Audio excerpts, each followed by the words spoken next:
Olá, bem-vindo, bem-vinda ao Jornada Literária. Se você gostar desse conteúdo, peço por favor que clique no joinha, se inscreva e, se quiser incentivar este trabalho, pode contribuir através do Apoia-se Leitura Narrada. Se você chegou até aqui, obrigada. A Metafísica do Amor e Outras Reflexões. Trechos selecionados da obra de Arthur Schopenhauer. Todo o conteúdo original é de autoria de Arthur Schopenhauer e se encontra em domínio público. A tradução original é de Fernandes Costa, revisada e atualizada por Frater Sinésio em 2017. Prefácio e organização, Rafael Arraes, 2017. Prefácio. O mundo é a minha representação. Esta preposição é uma verdade para todo ser vivo e pensante, embora só no homem chegue a se transformar em conhecimento abstrato e refletido. A partir do momento em que é capaz de levar a tal estado, pode-se dizer que nele nasceu o espírito filosófico.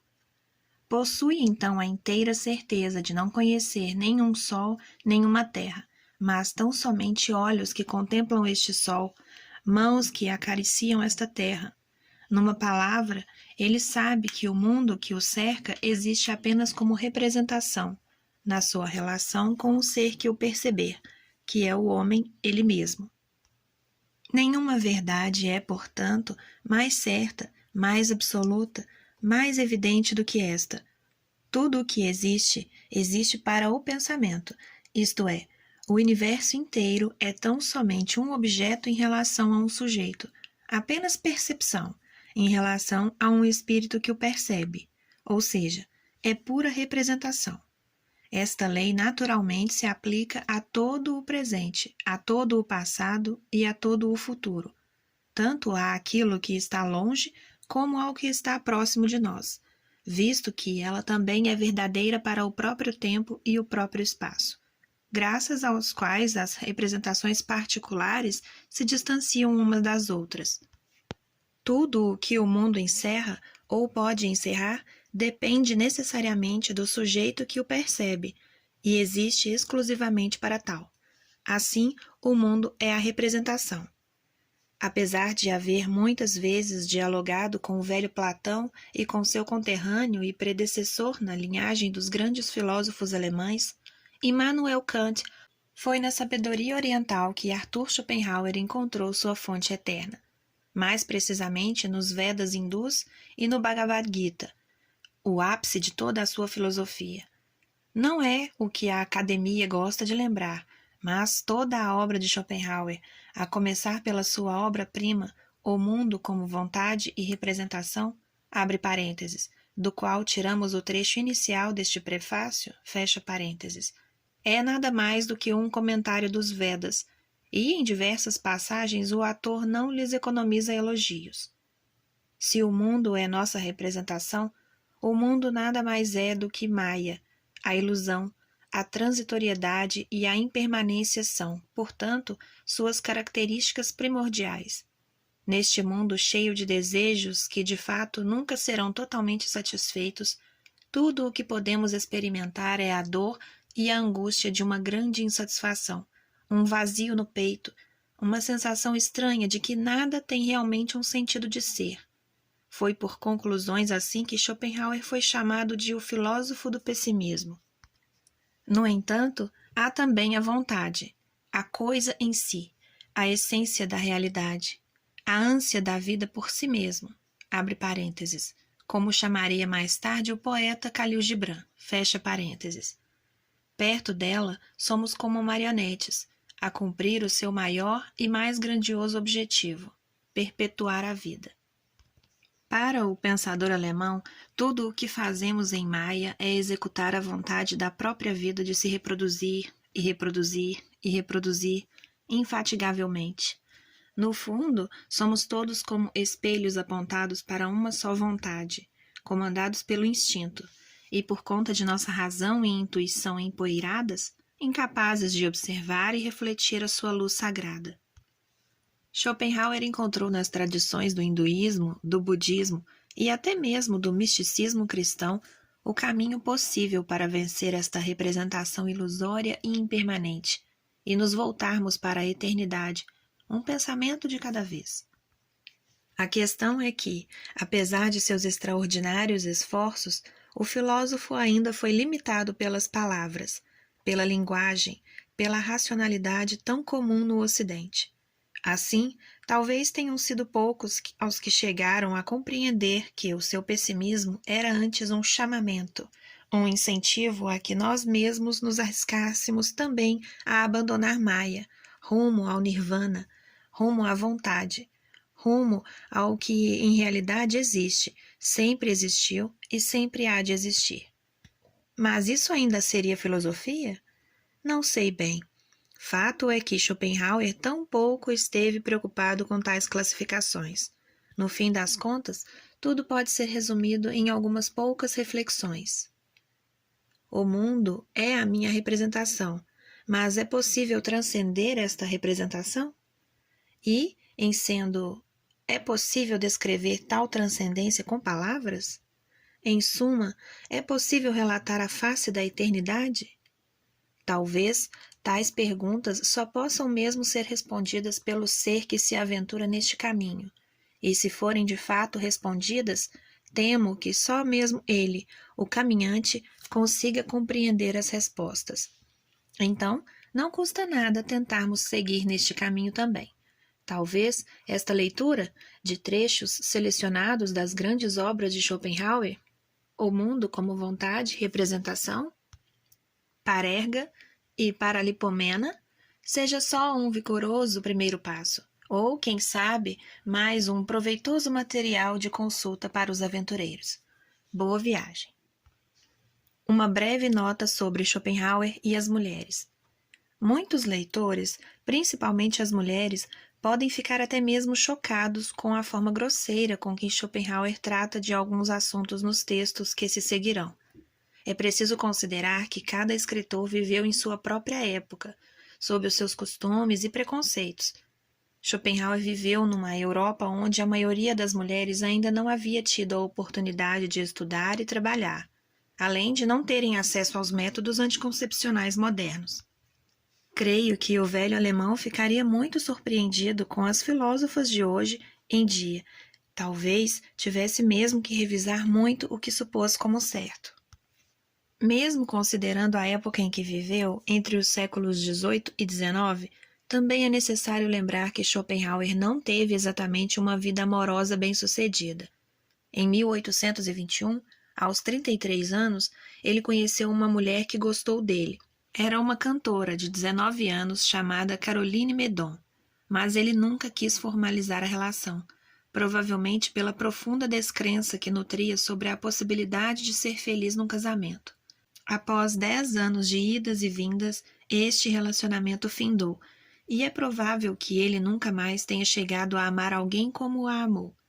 Schopenhauer, talvez, não fosse um homem fácil de se relacionar, mas isto por si só não invalida o fato de ter sido um dos pensadores mais geniais da história da filosofia. Não há que se levar a sua metafísica do amor como algo escrito em pedra, mas antes como as corajosas reflexões de um filósofo acerca da inquietante e extraordinária natureza das relações humanas. E, finalmente, às mulheres deste nosso século que estejam lendo o restante desta edição, considerem o quanto avançamos para o bem não somente de vocês, mas também dos próprios homens. O editor. 1. A metafísica do amor. Vós, sábios de elevada e profunda ciência, vós que meditais e que sabeis, quando, onde e como tudo se une. Por que todo esse amor e essas carícias? Vós, grandes sábios, dizei-me, revelai-me o que sinto, revelai-me onde, como, quando, e por que tais coisas me sucederam. Bürger, poeta alemão.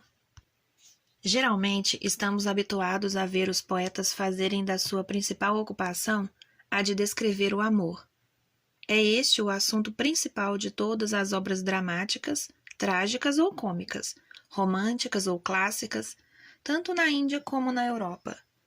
É também de todos os assuntos o mais fecundo para a poesia lírica, bem como para a poesia épica, sem falar na quantidade inumerável de romances que, de alguns séculos para cá, se produzem todos os anos em todos os países civilizados da Europa, de modo tão regular como a fruta das estações. No fundo, todas essas obras não passam de descrições variadas e mais ou menos desenvolvidas daquela mesma paixão. As pinturas mais perfeitas, Romeu e Julieta, a nova Heloísa, Werther, adquiriram glória imortal. Dizer, como La Rochefoucauld, que o amor apaixonado é como os fantasmas de que toda a gente fala, mas que ninguém viu, ou então contestar como Lichtenberg, no seu ensaio sobre a força do amor, a realidade desta paixão e negar que ela seja conforme a natureza, é, em qualquer dos dois casos, cometer um erro grave. Porque é impossível conceber como sendo um sentimento estranho ou contrário à natureza humana, ou como sendo uma pura fantasia aérea, aquilo que o gênio dos poetas não se cansa de pensar, nem a humanidade se fatiga de acolher com simpatia inabalável, pois que, sem verdade, não há arte perfeita.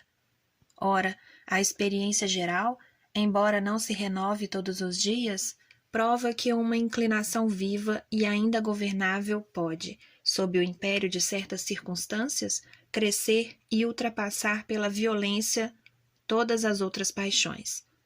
Afastar todas as considerações, vencer todos os obstáculos com uma força e uma perseverança incríveis, a ponto de se arriscar sem hesitação a vida para satisfazer o próprio desejo, e mesmo até sacrificá-la, quando esse desejo é desacompanhado de esperança. Não é simplesmente nos romances que se encontram Werther e Jacopo Ortis. Todos os anos a Europa poderia assinalar pelo menos meia dúzia deles. Tiveram, todavia, uma morte ignorada. Morrem ignorados, não tendo os seus sofrimentos outro cronista senão o empregado municipal que registra os falecimentos. Outros anais, senão as notícias diversas das folhas periódicas. As pessoas que leem os jornais podem afastar a exatidão do que afirmo, mas é maior o número daqueles a quem esta paixão conduz ao hospital dos loucos. Finalmente, observam-se todos os anos diversos casos de suicídio duplo, quando dois amantes desesperados caem vítimas das circunstâncias exteriores que os separam. Por minha parte, nunca pude compreender como é que dois entes que se amam e julgam encontrar nesse amor a felicidade suprema não preferem romper violentamente com todas as convenções sociais e sofrer toda a espécie de vergonha a abandonar a vida, renunciando a uma felicidade para além da qual nada mais conseguem imaginar. Quanto aos graus inferiores, aos ataques ligeiros desta paixão, cada qual os tem diariamente diante dos olhos, diante do coração. Não é permitido, portanto, duvidar da realidade do amor, nem da sua importância, uma vez que se admirarem ao ver que um filósofo procura também tratar desta questão, tema eterno para todos os poetas.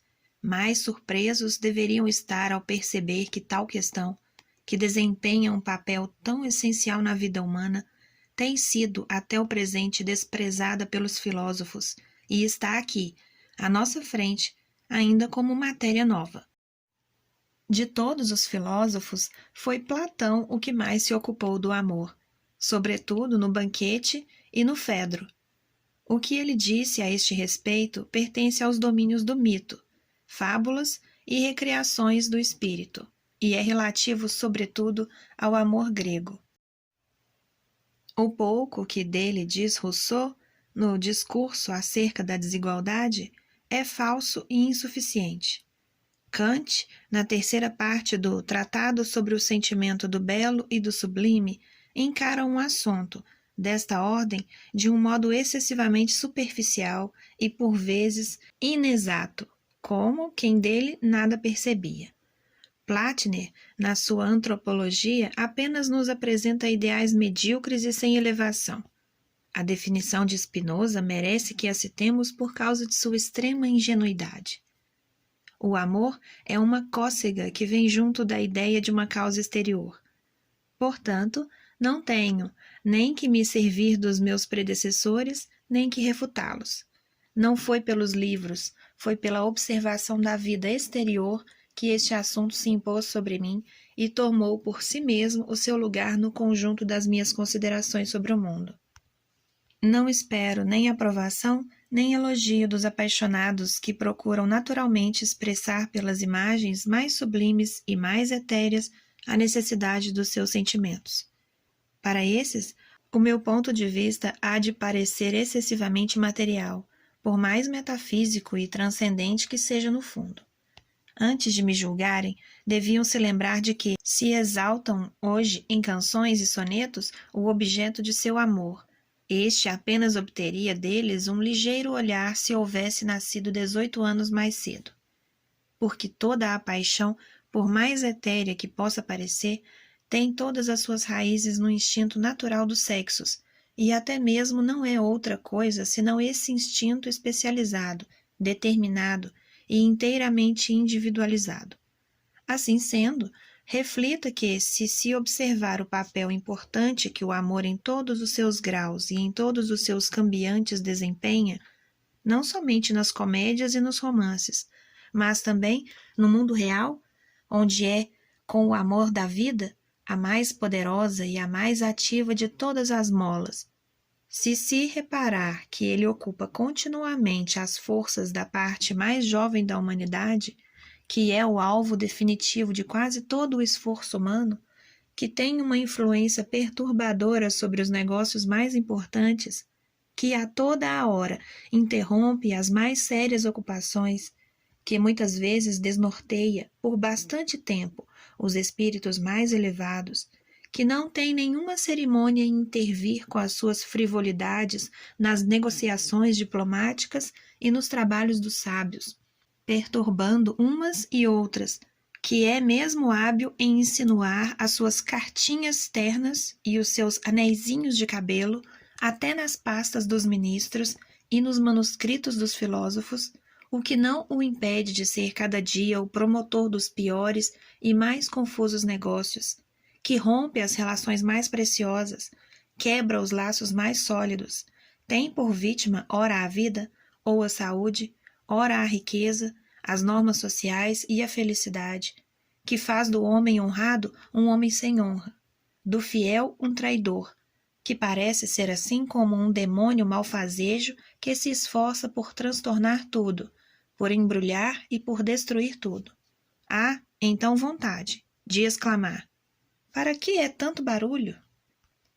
Para que são todos esses esforços, estes arrebatamentos, essas ansiedades e essas misérias? No fim das contas, trata-se apenas de uma coisa bem simples. Trata-se somente de que cada João encontre a sua Maria. Por que será que uma tal bagatela há de desempenhar um papel tão importante e lançar incessantemente a perturbação e o desarranjo na vida bem regulada dos homens? Ora, para o pensador sério, o espírito da verdade desvenda pouco a pouco esta resposta. Não se trata de uma ninharia, longe disso. A importância do negócio é igual à seriedade e ao empenho da pretensão.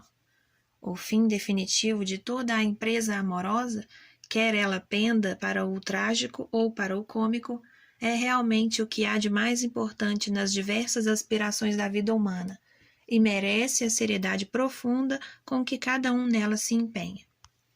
Com efeito, o que está em questão é nada menos que a composição da geração vindoura, a dramatis personae. Os atores que hão de entrar em cena quando nós sairmos dela serão assim determinados na sua existência e na sua natureza por esta paixão tão frívola. Do mesmo modo que o ser, a existência dessas pessoas futuras tem por condição absoluta o instinto do amor em geral, a natureza própria do seu caráter, a sua essência. Depende absolutamente da escolha individual do amor dos sexos e acha-se assim em todos os respeitos irrevogavelmente fixada. Eis a chave do problema. Nós o conheceremos melhor quando tivermos percorrido todos os degraus do amor, desde a inclinação mais fugidia até a paixão mais violenta. Reconheceremos então que a sua diversidade nasce do grau de individualização na escolha. Todas as paixões amorosas da geração presente não são, portanto, para a humanidade inteira, senão a séria meditação sobre a composição da geração futura, e da qual dependem muitas gerações. Não se trata já, efetivamente, como nas outras paixões humanas, de uma infelicidade ou de uma vantagem individual, mas da existência e da constituição especial da humanidade futura. A vontade individual atinge, nesse caso, o seu poder mais elevado, se transforma em vontade da espécie. É sobre este grande interesse que assenta o patético e o sublime do amor. Os seus transportes, as suas dores infinitas, que os poetas, há milhares de séculos, não se cansam de representar em exemplos inumeráveis. Que outro assunto poderia exceder em interesse aquele que respeita ao bem e ao mal da espécie? Porque o indivíduo é para a espécie o que a superfície dos corpos é para os próprios corpos. E assim faz com que seja tão difícil dar interesse a uma trama sem lhe intercalar uma intriga de amor, mas nunca se esgotando o assunto, apesar do uso cotidiano que se faz dele. Quando o instinto do sexo se manifesta, na consciência individual de um modo vago e geral, e sem determinação precisa, é, fora de todo o fenômeno, a vontade absoluta de viver que se manifesta. Quando num ser consciente o instinto do amor se especializa sobre o indivíduo determinado, não é no fundo senão essa mesma vontade que aspira a viver num ser novo e distinto, exatamente determinado. E, neste caso, o instinto do amor inteiramente subjetivo faz ilusão à consciência e sabe perfeitamente se disfarçar com a máscara de uma admiração objetiva. Porque a natureza tem necessidade desse estratagema para alcançar os seus fins.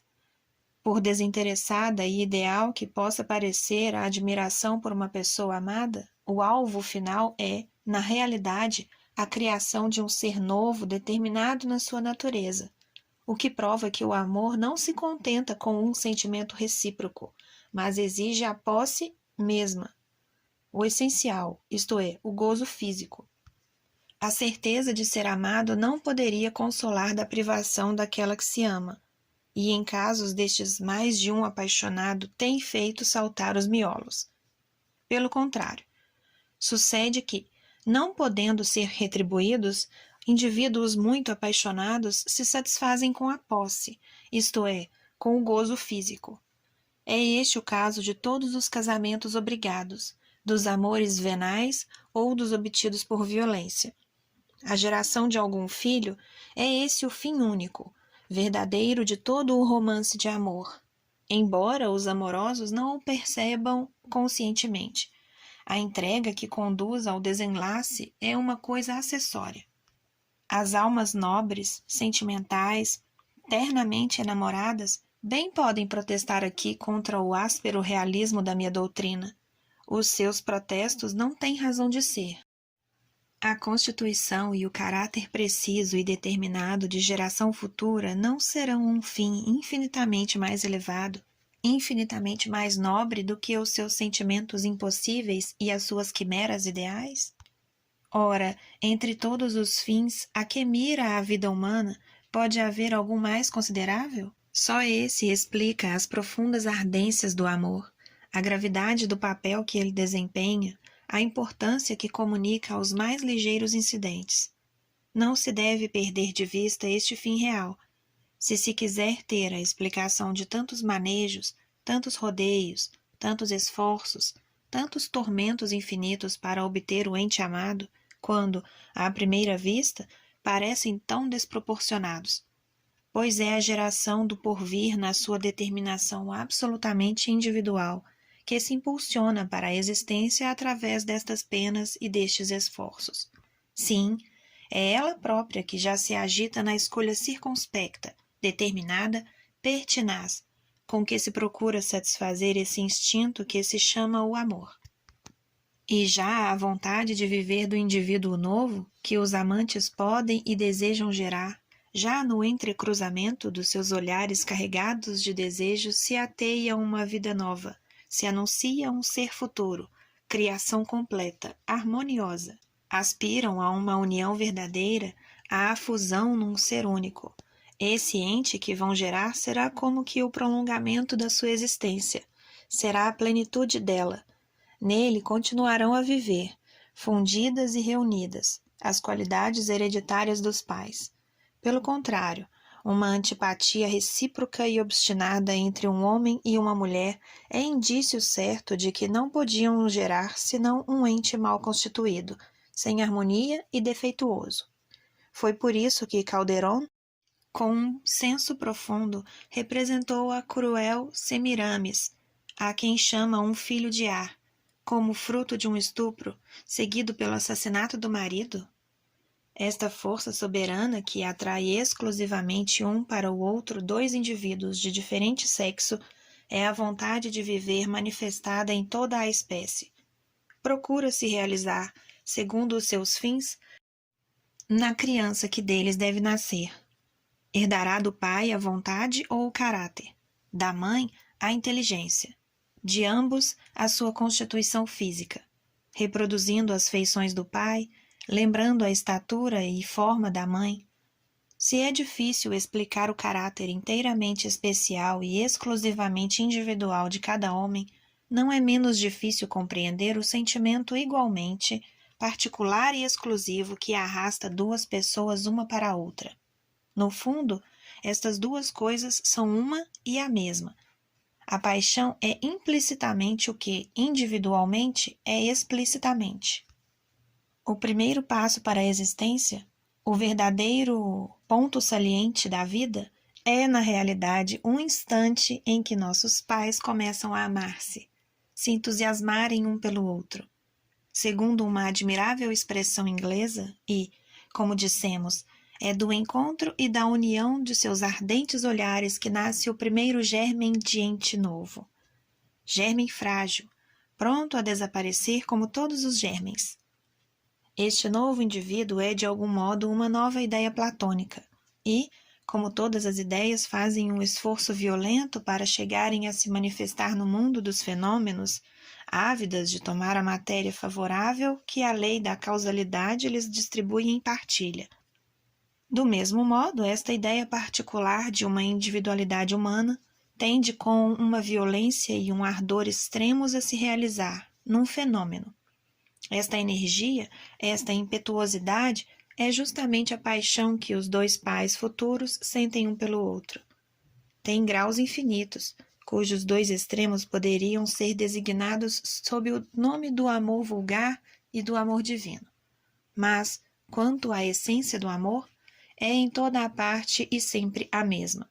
Nos seus diversos graus, é tanto mais poderoso quanto mais individualista. Por outros termos, é tanto mais forte quanto, por todas as suas qualidades e suas maneiras de ser, a pessoa amada é mais capaz, com exclusão de qualquer outra pessoa, de corresponder ao voto particular e à necessidade determinada que fez nascer naquele que a ama. O amor é, desde o seu primeiro movimento, arrastado para a saúde, para a força e para a beleza, para a mocidade, que é a expressão destes três dons, porque a vontade deseja, antes de tudo, criar seres capazes de viverem com o caráter integral da espécie humana. O amor vulgar não vai mais longe. Vêm, depois, outras exigências mais especiais, que engrandecem e fortificam a paixão. Não há amor poderoso senão na conformidade perfeita de dois seres. E, como não há dois indivíduos absolutamente semelhantes, cada homem deve encontrar numa certa mulher as qualidades que melhor correspondam às suas qualidades, sempre sob o ponto de vista dos filhos que hão de ter.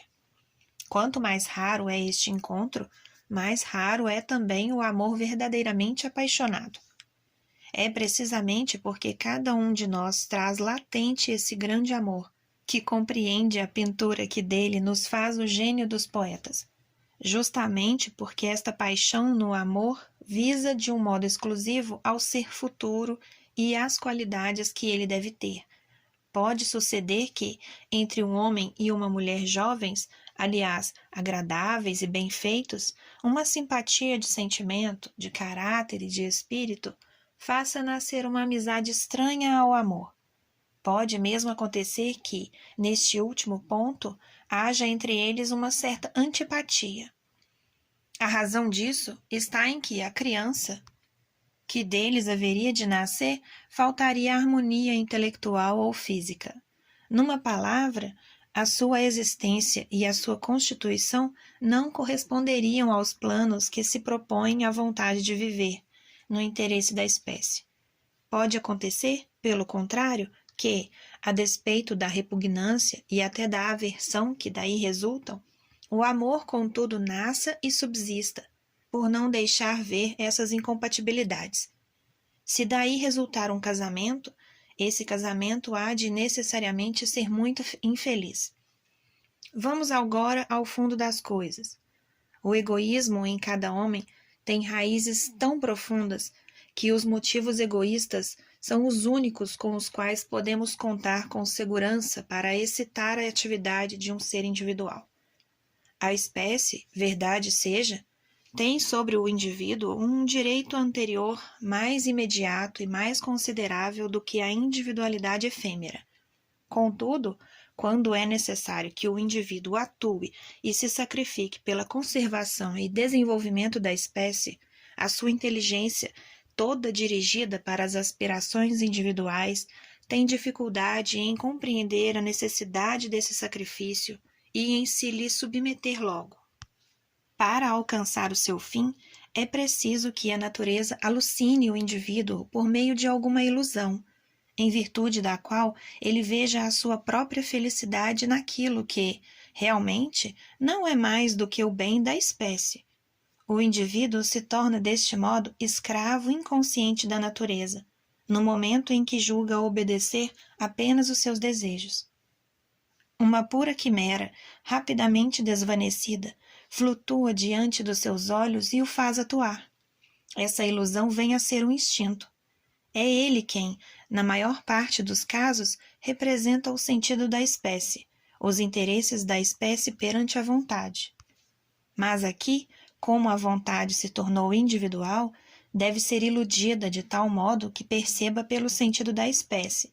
Deste modo, julga trabalhar em proveito do indivíduo, ao passo que, na realidade, apenas trabalha para a espécie, no seu sentido mais especial. É no animal que o instinto desempenha o maior papel e que a sua manifestação externa pode ser melhor observada. Mas quanto às vias secretas do instinto, como para tudo o que é interior, podemos aprender a conhecê-las, senão em nós mesmos. Imagina-se, em verdade, que o instinto tem pouco domínio sobre o homem, ou, pelo menos, que se não manifesta, senão no recém-nascido, quando procura pegar no seio de sua mãe. Mas, na realidade, há um instinto muito determinado, muito manifesto e, sobretudo, muito complexo, que nos guia na escolha tão fina, tão séria, tão particular da pessoa que se ama e cuja posse se deseja. Se debaixo do prazer dos sentimentos não estivesse oculta senão a satisfação de uma necessidade imperiosa, seriam indiferentes a beleza ou a felicidade do outro indivíduo. A procura apaixonada da beleza, o apreço que a ela se dá, o esmero com que se lhe escolhe, não tem nada com o interesse pessoal daquele que escolhe, embora este o imagine, mas sim, evidentemente, com o interesse do ser futuro, no qual importa manter o mais integral e puro, na medida do possível, o tipo da espécie. Com efeito, 1000 acidentes físicos e 1000 desgraças podem provocar a aberração da figura humana. No entanto, o verdadeiro tipo humano, em todas as suas partes, é sempre restabelecido de novo, graças ao sentido especial da beleza que domina sempre e dirige os instintos dos sexos, sem o que o amor seria apenas uma necessidade revoltante. Deste modo, portanto, não há homem que não comece por desejar ardentemente e não prefira as mais belas criaturas, porque realizam o tipo mais puro da espécie. Depois procurará, sobretudo, as qualidades que lhe faltam, ou, às vezes, as imperfeições opostas às que ele próprio tem e as achará belas. Daí provém, para dar alguns exemplos, as mulheres grandes agradarem aos homens pequenos, os louros gostarem das morenas, etc.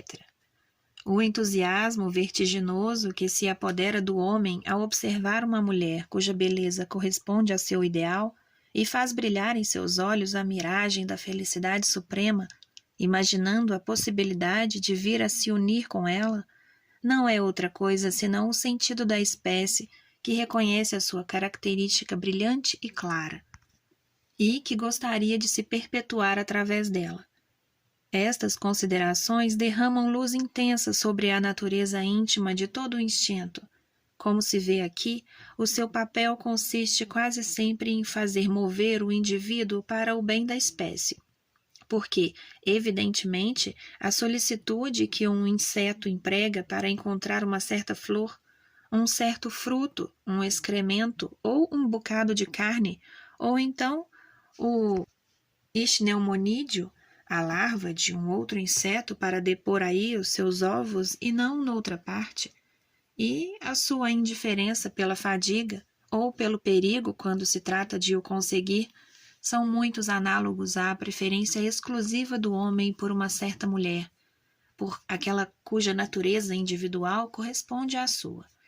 Ele a procura com um zelo tão apaixonado que, de preferência a não alcançar o seu fim, com desprezo de todo o raciocínio, sacrifica muitas vezes a felicidade da sua vida. Não recua nem diante de um casamento insensato, nem diante de ligações ruinosas, nem diante da desonra, nem diante de atos criminosos, adultério ou violação, e isso unicamente para servir os desígnios da espécie, sob a lei soberana da natureza, à custa mesmo do indivíduo. Efetivamente, em toda a parte, o instinto parece dirigido por uma intenção individual, quando de fato lhe é inteiramente estranho. Todas as vezes que o indivíduo entregue a si mesmo fosse incapaz de compreender os desígnios da natureza, ou fosse levado a lhe resistir, a natureza faz então surgir o instinto. Eis o motivo por que o instinto foi dado aos animais inferiores, mais destituído de inteligência. Mas o homem não lhe é submetido, senão no caso especial que nos ocupa. Não é porque o homem fosse incapaz de compreender a vontade da natureza, mas não o teria talvez servido com todo o zelo necessário à custa mesmo da sua felicidade particular. Assim, neste instinto, como em todos os outros, a verdade se reveste da ilusão para atuar sobre a vontade. É uma ilusão de voluptuosidade que faz cintilar diante dos olhos do homem a imagem enganosa de uma felicidade soberana, nos braços da beleza que, a seus olhos, não é igualada por nenhuma outra criatura humana. Ilusão ainda quando imagina que a posse de um único ser no mundo lhe assegura uma felicidade incomensurável e ilimitada. Assim lhe parece que sacrifica unicamente ao seu gozo o seu trabalho e os seus esforços, ao passo que, na realidade, trabalha apenas para a manutenção do tipo integral da espécie, para a criação de um certo indivíduo inteiramente determinado que tem necessidade dessa união para se realizar e chegar à existência. É de tal modo o caráter do instinto a atuar em vista de um fim de que não possui ideia, que o homem, impelido pela ilusão que o possui, tem algumas vezes horror ao fim a que é conduzido, que é a procriação dos seres. Desejaria menos se opor a eles, e este é o caso de quase todos os amores, fora do casamento. Uma vez satisfeita a sua paixão, todo o amante sofre uma decepção estranha. Logo se admira pelo fato de que o objeto de tantos desejos apaixonados não lhe dê senão um prazer efêmero, seguido de um rápido desencanto. Este desejo é efetivamente para os outros desejos que agitam o coração do homem. O que a espécie é para o indivíduo, o que o infinito é para o finito. A espécie, pelo contrário, se aproveita com a satisfação desse desejo, mas o indivíduo não tem consciência disso. Todos os sacrifícios que a si mesmo se impôs, impelido pelo gênio da espécie, serviram para um fim, que não é o seu. Por isso, todo o amante, uma vez terminada a grande obra da natureza, se acha mistificado, porque se desvaneceu a ilusão que o tornava escravo da espécie. Disse perfeitamente Platão, traduzido por um latino: não existe nada mais presunçoso do que a volúpia. Estas considerações derramam clarões novos sobre os instintos e o sentido estético dos animais. Também eles são escravos desta espécie de ilusão que faz brilhar a seus olhos a miragem enganadora de seu gozo próprio, ao passo que trabalham tão assiduamente e com um desinteresse tão absoluto pela espécie. Assim a ave constrói o seu ninho, assim o inseto procura o lugar propício, onde há de depositar os seus ovos, ou se aplica à caça uma presa de que ele por si mesmo não gozará, que deve servir de alimento às larvas futuras e que há de colocar ao lado dos ovos. Assim a abelha, a vespa, a formiga trabalham nas suas construções futuras e tomam as suas disposições tão complicadas. O que dirige todos estes animais é evidentemente uma ilusão que põe ao seu serviço a máscara de um interesse egoísta. Tal é a única explicação verossímil do fenômeno interno e subjetivo que dirige as manifestações do instinto.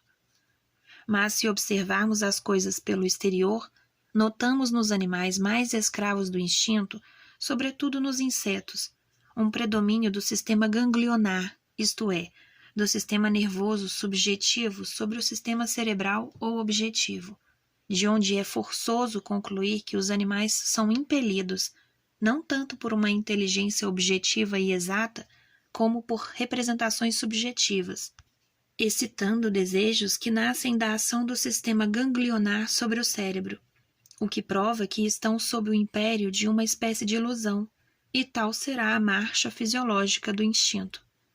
Como esclarecimento, menciono ainda um outro exemplo, na verdade, menos característico do instinto na espécie humana. É o apetite caprichoso das mulheres grávidas.